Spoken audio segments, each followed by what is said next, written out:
حضور نبی اکرم صلی اللہ علیہ وآلہ وسلم کی دعاؤں کے مطالعہ سے یہ امر ثابت ہوتا ہے کہ آپ صلی اللہ علیہ وآلہ وسلم تکرار کے ساتھ اللہ تعالیٰ کے حضور دعا مانگتے تھے۔ حضرت عبداللہ بن مسعود رضی اللہ تعالیٰ عنہ سے مروی ہے کہ حضور نبی اکرم صلی اللہ علیہ وآلہ وسلم کو یہ بات پسند تھی کہ تین مرتبہ دعا کی جائے اور تین بار استغفار کیا جائے۔ حدیث مبارکہ کے الفاظ یہ ہیں، حضور نبی اکرم صلی اللہ علیہ وآلہ وسلم 3 دفعہ دعا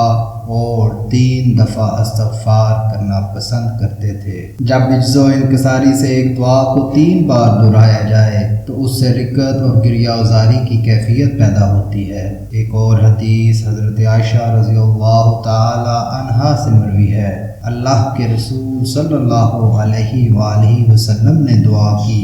پھر دعا کی، پھر دعا کی